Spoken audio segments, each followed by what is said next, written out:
Mas o apóstolo Paulo ainda atentava para outra coisa. Ele considerava o estado espiritual dos crentes. Eu não posso falar a um crente de muito tempo no reino de Deus, como eu falo a um crente de pouco tempo no reino de Deus. E nem posso falar a um crente de pouco tempo no reino de Deus, como falo a um de muito tempo. Nós temos que considerar os estágios espirituais. Jesus uma vez disse aos seus discípulos: há muito que tenho para falar-vos, mas não podeis suportar agora. Na carta aos Hebreus, o autor da epístola diz: eu queria vos dar alimento sólido, mas ainda precisais de leite. Aos Coríntios, Paulo diz: eu queria falar-vos como a espirituais, mas tenho que falar-vos como a carnais. Meus irmãos, não adianta desejarmos que as pessoas aprendam a lição B se elas ainda não aprenderam a lição A. As pessoas têm que aprender na ordem.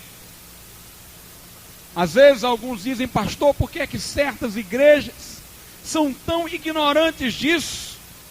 Porque são ignorantes de outra coisa mais primária do que isso. Veja o que a Bíblia diz na primeira carta aos Coríntios, capítulo 11, versículo de número 34. Mas se algum tiver fome, coma em casa, para que vos não ajunteis para a condenação. Quanto às demais coisas, ordená-las-ei quando for ter convosco. Note, Paulo diz: ainda há outras coisas, mas não vou falar-vos por cartas. Vocês não vão entender se vos falar por cartas. Quando estiver com vocês, eu falarei. Meus irmãos, Paulo era um homem como nós. Paulo ficava indignado diante do erro, mas Paulo agia com sabedoria, não movido pelo impulso da indignação.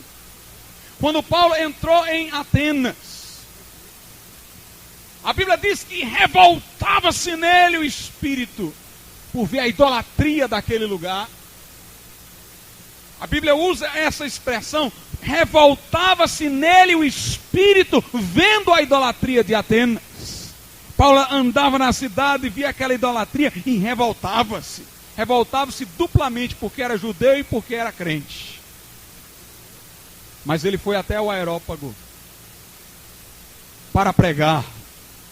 Se fôssemos pensar no que ele ia dizer pela lógica, imaginaríamos que ele iria escancarar tudo.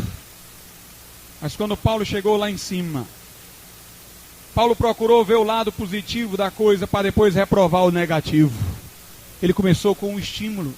Ele disse: andando por vossa cidade, percebi que vocês são religiosos. E vocês até sabem, sem saber, qual é o Deus verdadeiro, porque passando entre os objetos de vosso culto, eu vi um altar, no qual estava escrito: ao Deus desconhecido. Pois esse Deus que vocês adoram sem conhecer, é este que eu vos anuncio. Paulo sabia que estavam ali os pagãos, e citou ele então um poeta pagão. Ele disse: como um poeta de vocês já disse, nós somos geração de Deus. Pois bem, se nós viemos dele, ele não pode ter vindo de nós. Se somos geração de Deus, como podemos pensar que Deus seja semelhante a ouro, a prata, ou artifício da imaginação dos homens? Ele não é criado nem por nossas mãos, nem por nossa imaginação, porque conforme o poeta disse, nós é que fomos criados por ele. Paulo, irmãos, controlou sua indignação e falou com sabedoria, e o nome de Jesus foi glorificado naquele dia. Sabedoria espiritual é o de que precisamos. Tiago diz: se alguém não tem, peça a Deus, que a todos dá liberalmente. Mas cuidado, irmão, com a sabedoria que não procede do alto. Vejamos o que a Bíblia diz em Tiago, capítulo de número 3, a partir do versículo 13. Tiago 3, a partir do 13. Quem dentre vós é sábio e inteligente, mostre pelo seu bom trato as suas obras em mansidão de sabedoria.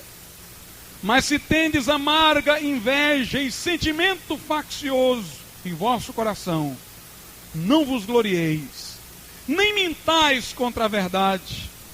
Essa não é a sabedoria que vem do alto, mas é terrena, animal e diabólica.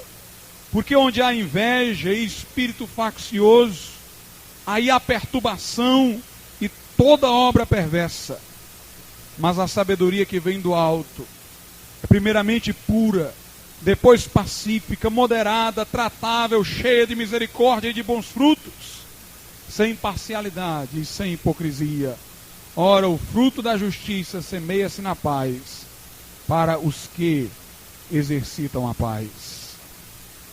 Veja o que Lutero disse. Que miséria maior pode haver na igreja do que ser aglutinada não pelo amor, mas pela força. Que os pontífices imperem não pela bondade, mas pelo poder. Que os súditos sirvam não por amor, mas coagidos pelo ódio e temor. É hora, irmãos, de aprendermos a servir a Deus e ensinarmos o nosso irmão também a servir. Vamos ficar de pé.